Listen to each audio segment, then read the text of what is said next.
things that adoptive and foster parents hate to hear the most from people is that phrase, "it takes a really special kind of person to do what you do." And I think the reason why a lot of adoptive and foster parents cannot stand that statement is because it kind of puts us up on a pedestal that deep down we know we do not deserve to be on. However, I do often say that adoption is not for the faint of heart because it is such a difficult and emotional process. What really seems to surprise people is that when they actually have their child home, they're happy, their family is complete now, that is when a lot of the emotional difficulties will truly begin.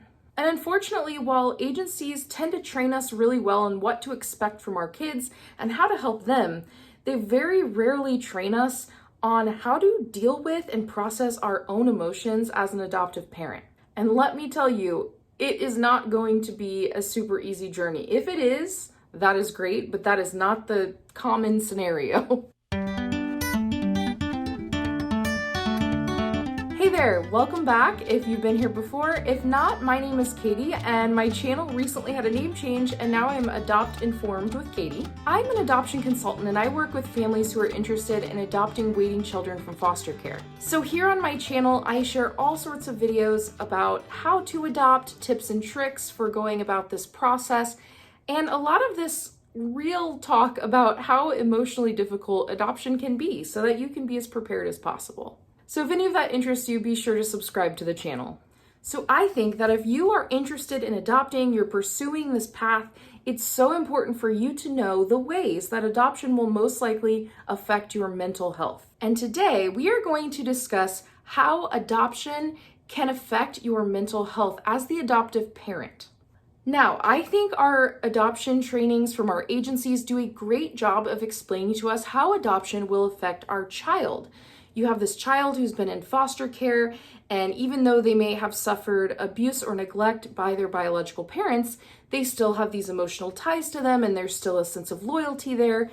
And you learn all about this in your training. You will learn a lot about how your child will feel throughout the adoptive process.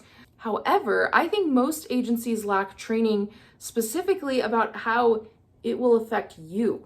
And the danger of that is it gets us in a cycle of knowing all about how to care for our adopted child, but we have no clue how to recognize mental or emotional health struggles in our own lives. And oftentimes we're not prepared for the ways that it may affect our mental and emotional health.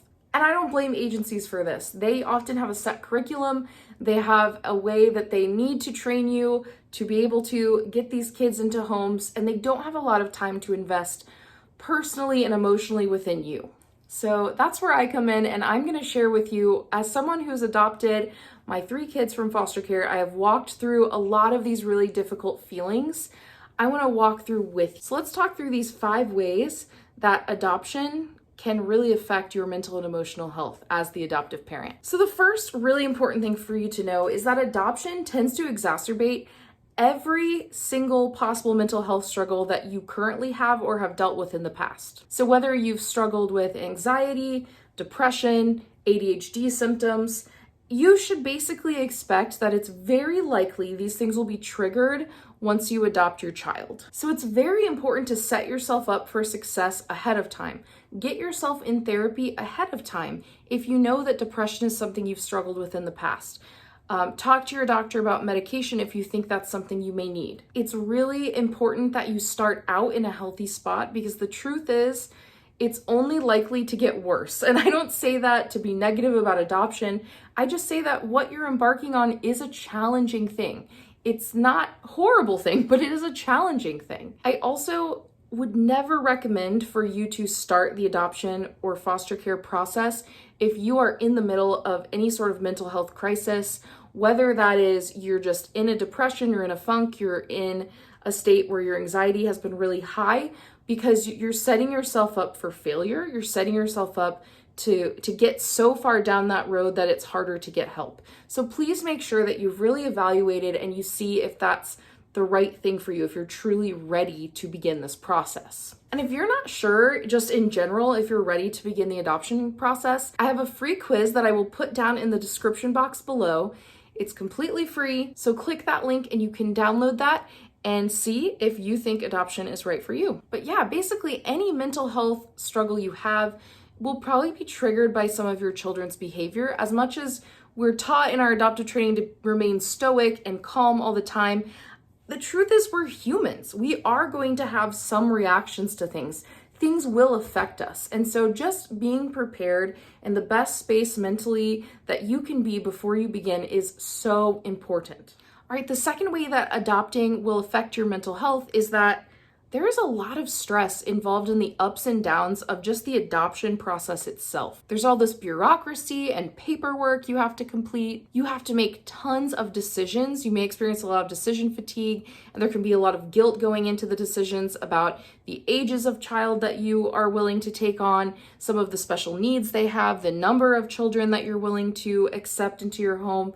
And that can just be really, really stressful for a lot of families. Then after that, there's the roller coaster of waiting to be matched with a child and getting all these different profiles, getting your hopes up, thinking that you have found your child, just to realize you never hear back from that social worker after you inquire.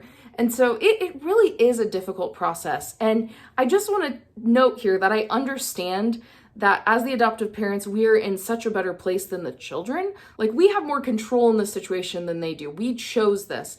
However, I do think it's still really difficult on adoptive parents. I just don't think it's okay to discredit that. We need to accept the fact that it can be really hard for the kid, and it's really difficult for the parent if this is something you've been really hoping to do for a long time. And likely, if you're looking into adoption, you're a compassionate person. And so reading files about these kids and seeing all these difficult things they've been through and kind of imagining your life with them and then that being taken away over and over again throughout the process can be really heart-wrenching, especially if you're just a more sensitive soul and you really care for people. So just know that that could happen. The third way that adoptive parents really can struggle with mental health is the feeling of guilt and shame. I think many adoptive parents, myself included, have way too high of expectations on ourselves to be the perfect parent, which, newsflash, that doesn't exist. And where I see a lot of this guilt and shame come in is, first of all, when we don't measure up to our own expectations of what we thought we would be as a parent. Like, imagine this, we're not perfectly patient all the time. We don't always respond in the best way possible. And there are times where we're going to fail. And then that guilt can come crashing down because you're thinking, I was trained to do this. I should know better. I should know not to do this. I didn't want to be this person. But we're all human and things like that happen. Another way that guilt and shame can arise is when the attachment between you and your child is not as automatic as you expected it to be. And I think this goes along with those high expectations we place on ourselves. If you've ever watched those sappy adoption videos, especially I feel like with international adoption, where a family goes to meet their kid, maybe they're in China or something, and their kid just runs up and hugs them. And from the outside, it looks like they're having an instant bond, an instant attachment. The truth is that is not really how that works at all. And I've talked about this in a previous video, but typically if a kid you have never met before is that okay with running up to a complete stranger, aka you, and hugging you, that's not great. That's not a great sign. Most kids would not be comfortable with that if they've had a healthy attachment before.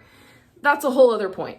But what I'm telling you is that attachment and bonding are not always easy, and they are definitely not automatic. And that can be really hard if you only know a lot of families who have biological children and you're struggling to feel those feelings for your adopted child because you didn't carry them for 9 months, you didn't give birth to them, you didn't have that automatic kind of mother-child bond that is a very natural thing when you're giving birth. And so when you don't have those warm, fuzzy feelings, or you don't feel like you really even understand your kid, or maybe you even don't get along with them very well, and you think, oh my gosh, I'm a horrible person, what is wrong with me? Those feelings can easily just turn into a deep sense of shame and guilt. And because guilt and shame are such isolating things, it can be really difficult to talk to other people about this. And so what I found is that when I was feeling some of those ways early in our adoption journey, I just got deeper and deeper into that hole of guilt and shame because I didn't feel like I could tell anyone what I was feeling. And the truth is, if you talk to people with bio kids, they really don't get it. They don't get it because for them, it almost does sound horrible because they did have that automatic attachment and that built-in bond that you don't have. And so if you don't have other foster adoptive parents who have been through this that can walk you through it, it can be extremely isolating. The fourth way that your mental health can be affected is that you may feel very anxious that you aren't doing enough to help your child. This goes back to those really high expectations. When we have a kid who's been through trauma, I think there's this extra intense feeling of I don't want to mess up this child in any way, because you have this thought of they've already been through so much. I need to be perfect because I need to make sure that I don't add to their trauma. I don't upset them in any way. It can be really difficult. You can feel like you're walking on eggshells around them. You can feel like maybe you're losing sleep because you're worrying about them. You're worrying about their futures, or you're worrying about how they're going to do at school, or if they're going to make friends, and you're just constantly worried you're not doing enough. Maybe you're worried because you're trying to be perfect and you're trying to never show any emotion like the adoption books tell us to, but you're human. And so you're holding in all these feelings and it's causing anxiety. This is very, very common. And the last way that mental health can be affected by adoption is by experiencing compassion fatigue. Compassion fatigue is a term for people who are caregivers to someone who has gone through something difficult, whether maybe they have a medical issue, or you're a caregiver for someone who has experienced a traumatic event, or in this case, a caregiver to a child who has experienced trauma. You can often experience secondhand trauma from working so closely and caring for that person. And while at the beginning, most of us enter the adoption process not only because we want a child, but because we want to make a difference. We want to help a child and provide a home that's safe and loving. And it can be really difficult when you've been in that rut for so long of just caring for them and meeting their needs and being compassionate. You can eventually kind of hit a wall and just start to feel a little bit numb. And you may find that you lack the empathy that you had at the beginning of caring for them. And in adoption in particular, you may feel exhausted by your child's, what I like to call, leaky bucket syndrome, which is, if you think about a bucket that you're filling up, imagine that your child has a bucket and you're filling it up with love and care and time and effort. And you would think that you pour and pour and pour, and then the bucket is full. But because our kids have experienced trauma, their buckets have a leak in them. And so you can pour your love, you can pour your time, you can pour your attention, and it just drains out. It drains right out the bottom. And so you can be like, wow, I am exhausted from giving to this child. And so now I feel like, okay, they're probably going to be okay if I need to go take a break. And they're not. They complain. They complain that you're leaving. They complain that you're not spending any time with them, even if you just spent a bunch of time with them. And that can eventually make you hit a point where you're like, okay, well, I can't do anything right. I guess I can't. I guess I'm just not doing enough. And I already feel so exhausted. So how can I do any more than what I'm doing? And that can really push you towards this compassion fatigue very quickly. And because of this, you may start to show depressive symptoms like isolating yourself, maybe sleeping a lot. And this is so common. And so if this happens to you, please know that it's normal. It really is. And people may tell you like, I didn't do that. Okay. A lot of adoptive parents I've talked to have gone through this, but they're so afraid to tell anyone. So please, if these things happen to you, just know it doesn't have to be like that forever. So clearly, adoption is not an easy path, but it is so worth it. I found that with all 3 of our adoptions, I struggled a lot with my mental health within the first 6 months to a year. But then after that, things got so much better. We kind of eventually turn a corner, and the kids, we've built that attachment. Even with their leaky buckets, we've been filling them and filling them and filling them. They eventually start to trust that you're going to refill their bucket. And so it does get better, but it can be really rough the first 6 months to a year. But there are ways that you can prepare now so that you are ready to handle that once your child is in your home. This is my greatest goal with this channel and with my adoption consulting business, is that I want you to be as prepared as you can be so that you don't have to suffer as much through those really difficult parts of adoption that will come. I want you to be informed about what's normal so that you don't feel crazy or you don't feel guilty and you don't isolate yourself. So if you didn't know, this was part 3 of a 4-part series all about how adoption can affect your life. We've already talked about how it will affect your marriage, how it will affect your friendships, and now how it will affect your mental health. And if you still aren't sure if you really are truly ready to adopt, I just advise you to take that quiz that I put in the description box below to see if you are truly ready or not. And keep an eye out over the next couple weeks because I have a really big announcement coming out, and it's actually all about something that will help you with this very issue of preparing to handle all of the difficulties of adoptive parenting before you adopt. So thank you so much for watching. I appreciate you so much, and I hope you have an amazing week.